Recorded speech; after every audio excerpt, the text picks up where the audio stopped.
और कोई सार्जेंट के लिए?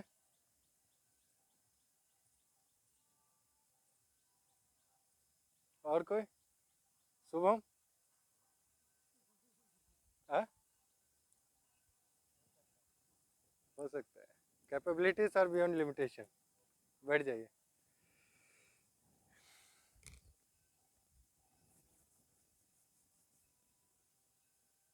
ये काम करता है। लॉन्ग जंप बेसिकली 4 फेस में बांट सकते हैं हम लोग। एक फेस आपका हो जाता है रनवे, दूसरा फेस टेक ऑफ, तीसरा फेस फ्लाइंग, चौथा फेस लैंडिंग। 4 फेस में बटेगा लॉन्ग जंप आपका। ये ड्राइवर वाले जितने हैं आप लोगों का लॉन्ग जंप है ना, आप लोगों को भी हेल्पफुल रहेगा ये चीज़। आप लोग अगर हो तो नोट कर लें, जिस चीज़ से इसको आप एनालाइज बाद में करते रहें। पहला फेज जो आपका आएगा द अप्रोच रन।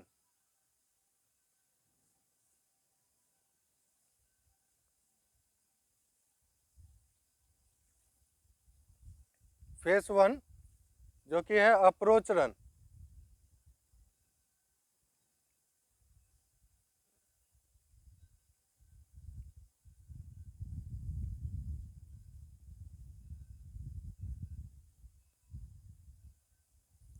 अप्रोच 1 का जो एम है, उसका एम है अप्रोच 1 में आपका to gain maximum speed, means to accelerate. Accelerate करते हैं ना रनिंग के लिए, एक्सेलरेशन। आप बाइक चलाते हैं उस समय एक्सेलरेट करते हैं, मीन्स आरपीएम बढ़ाते हैं। तो वही अप्रोच रन में आपको आरपीएम बढ़ाने पे ध्यान देना है। मैक्सिमम द स्पीड, मैक्सिमम आप दूरी जाके जंप करेंगे, means your speed is directly proportional to your distance you jump. Clear है? डायरेक्टली प्रोपोर्शनल है। स्पीड जितना ज़्यादा रहेगा, जितना ज़्यादा एक्सेलरेट कर पाएंगे, उतना ज़्यादा दूर जाके जंप करेंगे। इसलिए उसमें एक्सेलरेशन में कमी किसी भी कीमत पे नहीं रहना चाहिए और मैक्सिमम एक्सेलरेट उस समय करना है। ठीक है? अब मैक्सिमम एक्सेलरेशन के लिए ये ज़रूरी है कि आपका जो सरफेस है जिस पे आप एक्सेलरेट कर रहे हैं वो प्रॉपर हो। उसमें अगर थोड़ा भी इधर उधर हुआ तो इंजरी हो सकता है। टेस्ट में कैसा होगा क्या होगा इसका पता नहीं, लेकिन जब तक टेस्ट से पहले तो सुरक्षित रहें। टेस्ट में पास करने के बाद अगर टूट फूट भी जाए तो दिक्कत नहीं है, 6 महीना रेस्ट लेके आप बेस्ट हो सकते हैं फिर से। ठीक है? तो उसके लिए सबसे प्री रिक्वेस्ट जो है वो आपका सरफेस स्मूथ हो और आपको एक्सेलरेट करना है। ऐसा नहीं करना है जो आप सत्य प्रकाश की तरह ऐसे ऐसे दौड़ के जाना है और उसके बाद जंप करना है। तो वेरी फर्स्ट पॉइंट जहाँ से आप शुरू किए उसके बाद आपका स्पीड बढ़ता जाएगा, घटना नहीं चाहिए बीच में। ये भी होता है कि एक्सेलरेशन में दिक्कत कहाँ आता है, इस चीज़ को समझिए। अब वहाँ लाइनिंग दिया हुआ है वो दोनों पैर के बीच में, मान लीजिए अब यहाँ से तो एक्सेलरेट किए लेकिन यहाँ जाके ठिठक गए, छोटा छोटा स्टेप हो गया।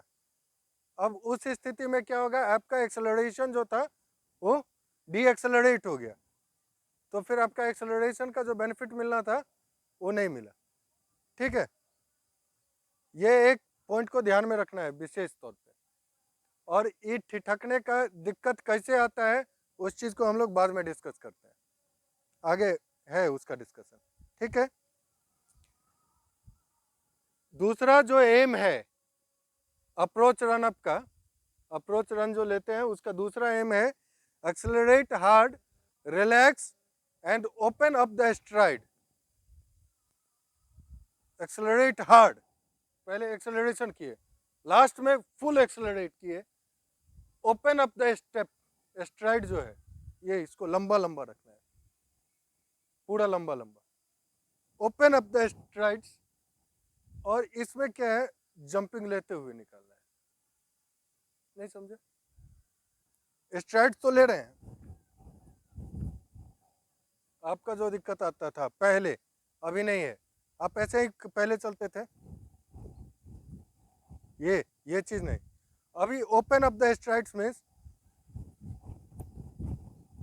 ठीक है, जब आप 7 नंबर चलते हैं, नहीं, स्ट्राइड्स जब ओपन हो रहा है तो हर स्टेप जो आपका खुल रहा है वो स्टेप पहले स्टेप से ज़्यादा लंबा होगा।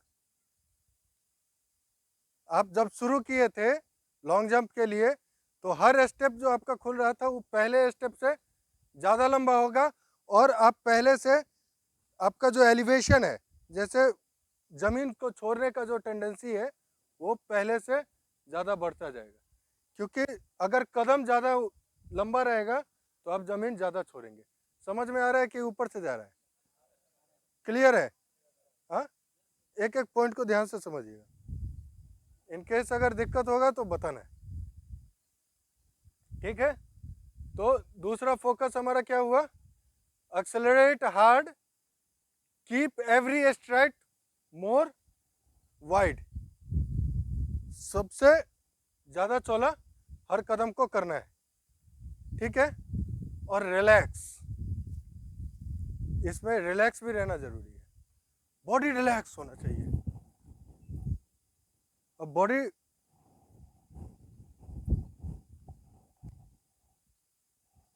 ये जो पार्ट है ये फुल रिलैक्स रहना चाहिए, ये पार्ट कमर से ऊपर का पार्ट, बॉडी रिलैक्स रहेगा, स्ट्राइड्स लंबा लंबा रहेगा और हार्ड एक्सेलरेशन रहेगा, ठीक है? क्लियर है? कितना? 2 पॉइंट क्लियर हो गया। ये कौन से पार्ट में? फेस 1 में, फेस 1 जो कि आपका रनवे वाला फेस था। तीसरा क्या आता है? Within 5 meter of take off board answer tall posture, gaining extra bounce in each stride.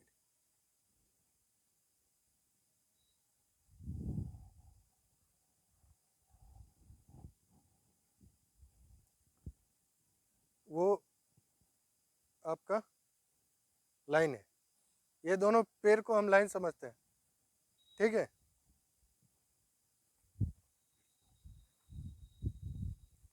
फिर उधर भी समझाएंगे, अभी पहले उसका बेसिक समझ लीजिए।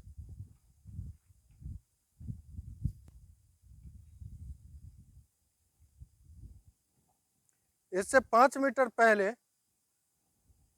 आप क्या करेंगे? टॉल पोस्चर, ये पोस्चर आना चाहिए, ये नहीं। रनिंग में आप लोगों को बताया जाता है, ये रनिंग में होता है ना, ये जनरली हो जाता है, लेकिन ये होगा इसमें, ये पोस्चर आएगा। Answer tall posture means your body line should be straight, मतलब मैक्सिमम लंबा आप किस पोजीशन में रहते हैं that should be maintained. Clear है? आंसर टॉल पोस्चर 5 मीटर पहले, ठीक है? Gaining extra bounce in every stride, extra bounce, extra jump, last का जो 5 मीटर का जो स्टेप रहेगा उसमें और एक्स्ट्रा जंप रहेगा। समझ में आ रहा है? अब फेस 1 का लास्ट पॉइंट जो आपको ध्यान में देना है, use the same number of STRIDE in every time. ये बहुत बड़ा गलती करते हैं। कभी आप लोग क्या करेंगे, अगर टेक ऑफ का जगह वहाँ है तो आप कभी यहाँ से दौड़ जाएंगे, कभी यहाँ से दौड़ जाएंगे, कभी यहाँ से दौड़ जाएंगे। ऐसा होता है, जहाँ से मन वहाँ से टेक ऑफ शुरू कर लेते हैं। इस चीज़ को सबसे पहले फिक्स कीजिए कि आपको कहाँ से उठना चाहिए। ये हाई जंप के लिए भी एप्लीकेबल है, लॉन्ग जंप के लिए भी एप्लीकेबल है। आपको कहाँ से शुरू करना है उसको पहले डिफाइन कीजिए, और उसको डिफाइन करने में आपको ध्यान देना है कि 16 से 20 स्टेप काफ़ी है।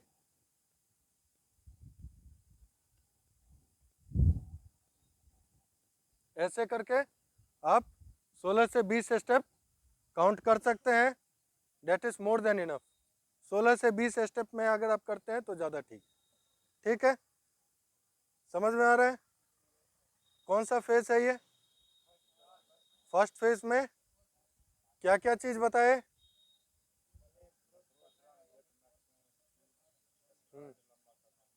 स्ट्रेट लंबा, और 5 मीटर पहले बॉडी स्ट्रेट, और टॉल पोस्चर, स्ट्राइड्स कितना? 5 मीटर, स्टेप्स कितना? 16 से 20, 16 से 20 स्टेप। और स्टेप्स जहां से आप शुरू करना है, जितने स्टेप पे आप करते हैं वो स्टेप आपका सब दिन उतना ही होना चाहिए, हर प्रैक्टिस। अब उससे क्या फायदा होगा, इस चीज को समझिए बारीकी से। कमर सीधा करके बैठिए। इससे फायदा क्या होगा? जो आपका जो वो प्रॉब्लम है कि कभी यहीं से कूद जाने का, पहले ही कूद जाने का, और कभी यहां से कूदने का, पार करके कूदने का, ये जो प्रॉब्लम है ये खत्म हो जाएगा। क्योंकि 2-4 बार आप जब प्रैक्टिस करेंगे तो आप ये डिसाइड कर पाएंगे कि मेरा 16 पे क्लियर हो रहा है सही से, 17 पे, 18 पे, 19 पे, 20 पे, किस पे क्लियर हो रहा है, उतने पे फिक्स कर लिए। और उसके बाद उतने पर से अगर अभ्यास शुरू किए तो हर दम, हर बार जो आप अटेम्प्ट करेंगे वो 16-18 जो भी है आपका, उतने पे ही अटेम्प्ट करेंगे और सही जगह पे जाके आप टेक ऑफ कर लेंगे। समझ गए? क्लियर है? ये फेस 1 क्लियर, वहां तक पहुंच गए? कोई कंफ्यूजन है फेस 1 में? पूछिए।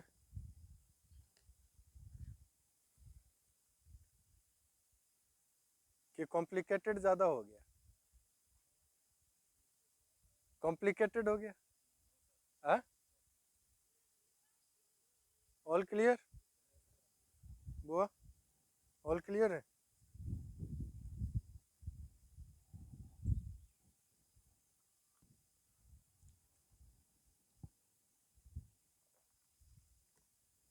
आपका आता है फेस 2। फेस 1 को आप लोग एक बार ध्यान से अपने मन में अपने तरीका से नोट डाउन कर लें, उसको ध्यान से आत्मसात करें। बता बता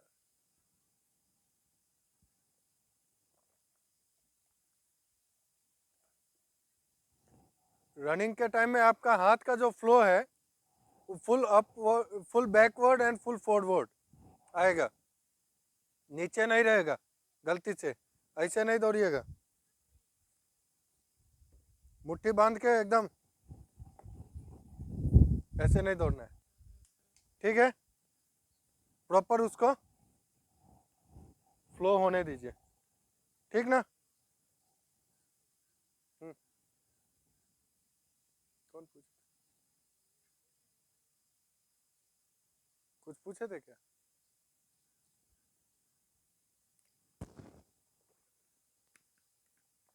ज़्यादा बोलने का आदत नहीं है।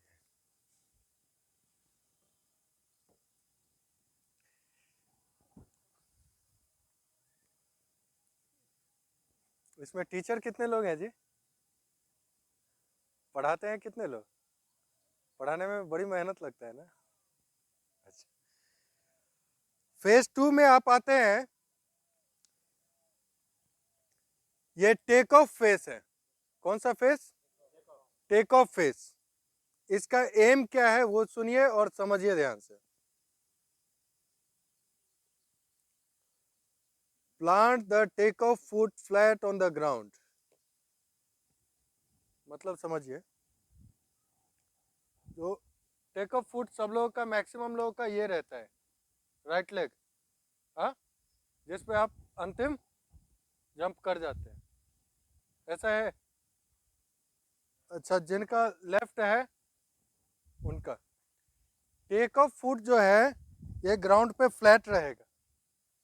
कैसे? फ्लैट रहेगा। उस समय ऐसे नहीं रहेगा, ऐसे भी नहीं रहेगा। समझ गए? हाँ, ये फ्लैट रहेगा। अगर ये रहा तो क्या दिक्कत है? बैलेंस आपका खत्म हो जाएगा और आप सीधा जाने के बदला इधर उधर जा सकते हैं। इसलिए टेक अप फुट लास्ट जो है ये फ्लैट रहेगा। ठीक है, तो आप जब भी कभी कभी खाली रहते हैं तो इसका अभ्यास करते रहे।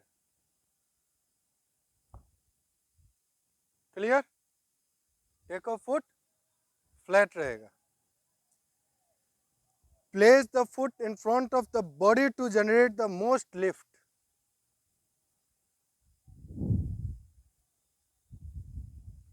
बॉडी के आगे रहेगा।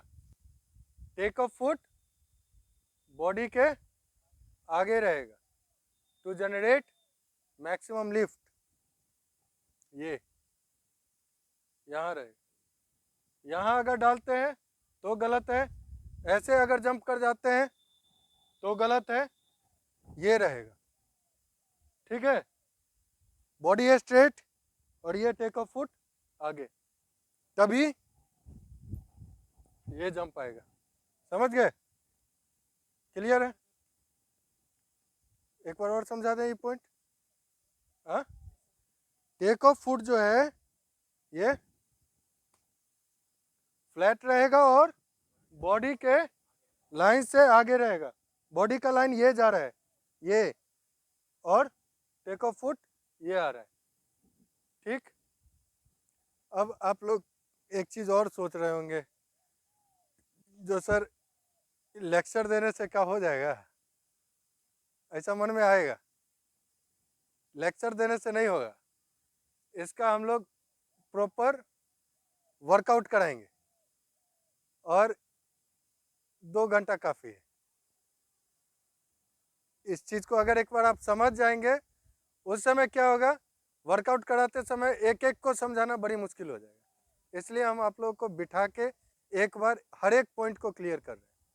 नहीं, और जिस समय वर्कआउट कराएंगे तो बस वर्कआउट जो कराना है, ये जो भी वर्कआउट कराना होगा वो सब कराते रहेंगे। उसका अभ्यास 50-50 बार हर वर्कआउट कर लेंगे ना, वो आपका लाइन लेंथ क्लियर हो जाएगा। ठीक है,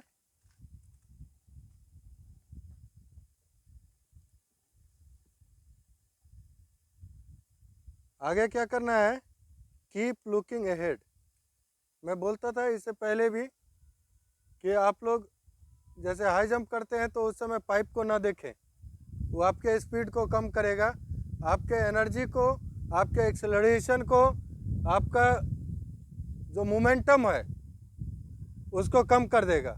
इन केस अगर आप पाइप को देखते हैं, क्योंकि वो कहीं ना कहीं डर पैदा करता है। आप अगर उस लाइन को देखते हैं तो कहीं ना कहीं डर पैदा करेगा, उसके बाद आपका एक्सेलरेशन कमेगा। आपको डर ये लग सकता है कि कहीं मेरा वो पार ना हो जाए।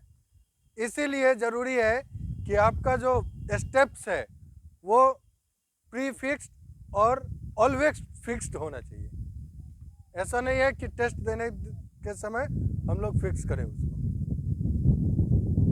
देखिए, लॉन्ग जंप के लिए इतना कुछ बताने का ज़रूरी नहीं फील करते थे, लेकिन बता देना इसलिए ज़रूरी है कि कहीं ना कहीं उस प्रेशर में कुछ उल्टा पुल्टा ना हो जाए, इसलिए। हाँ, ज़रूरी है कि छोड़ दें? 15 मार देंगे लग रहा है आप? चलो ठीक है। तो अभी कौन सा पॉइंट बताएं? हाँ, तो आपको आगे लाइन को नहीं देखना है और ना उसमें जो रेत है उसको देखना है। रेत पे भी नज़र नहीं रहेगा और लाइन पे भी नज़र नहीं रहेगा। आप सीधे सामने देखेंगे 100 मीटर आगे। आप 100 मीटर आगे देखेंगे तो आप ज़रूर है जो 15 फीट क्रॉस कर जाएंगे। Look straight 100 meters apart ahead.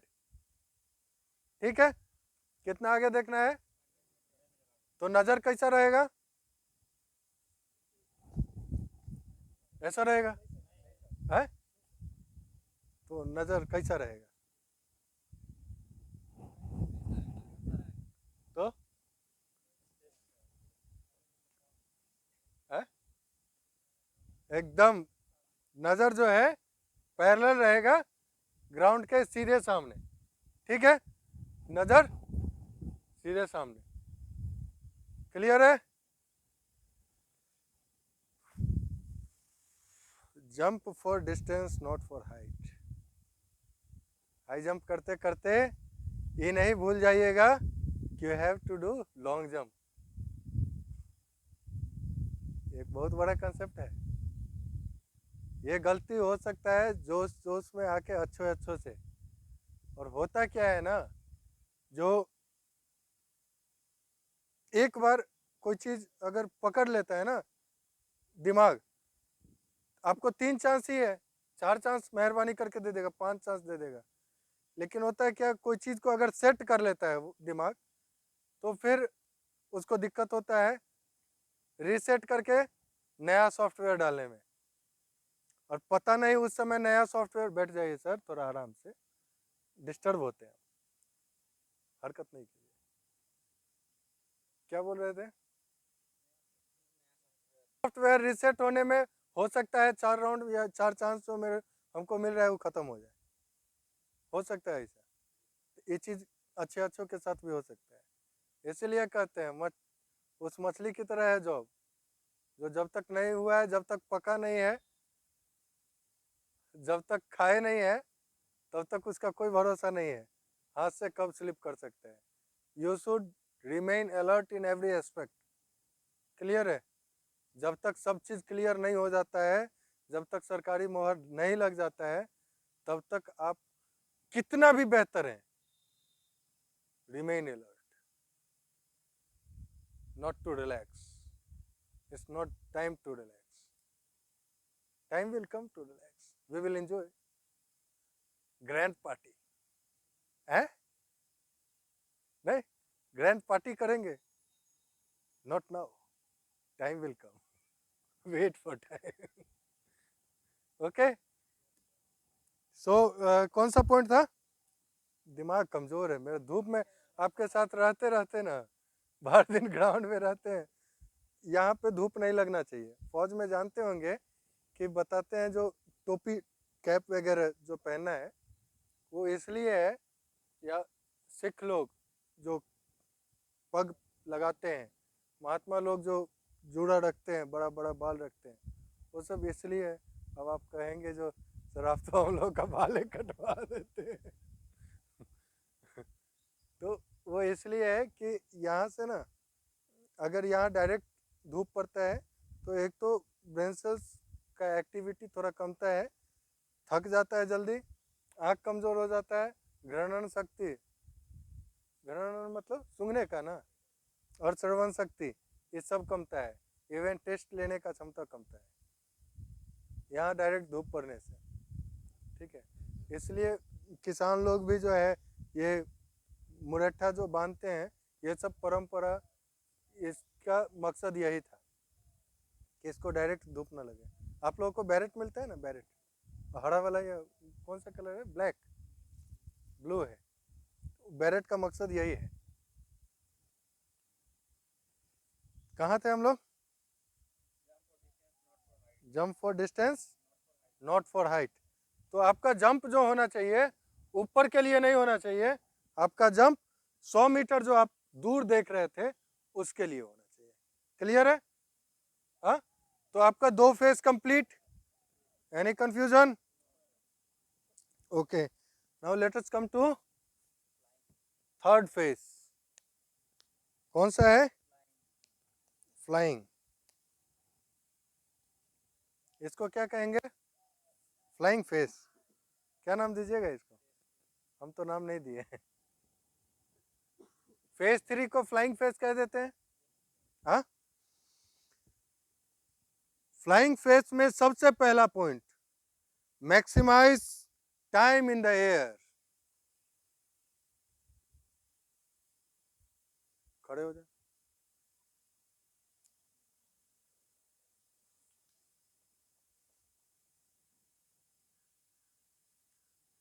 अच्छा, इतने सुस्त हैं आप लोग, खड़े हो जाओ, बैठ जाओ, खड़े हो जाओ, इतना सुस्त, बैठ जाओ, खड़े हो जाओ, बैठ जाओ, खड़े हो जाओ, बैठ जाओ, खड़े हो जाओ, बैठ जाओ, बैठ जाओ। अच्छा, खड़े हो जाओ, खड़े हो जाओ, बैठ जाओ। इसका जो फ्लाइंग फेस इसको कह सकते हैं, ज्यादा स्पीड तो नहीं जा रहे हैं, नॉर्मल है।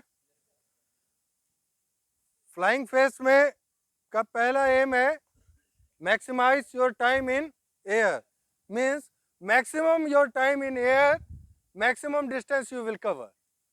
Clear? Means your time in air in directly proportional to distance you cover. Clear? जितना ज़्यादा आपका टाइम हवा में रहेगा उतना ज़्यादा दूर आप निश्चित गिरोगे। अब हवा में समय कम रहेगा तो गिरोगे कैसे ज़्यादा दूर, है नहीं? So maximize your time in air. दूसरा है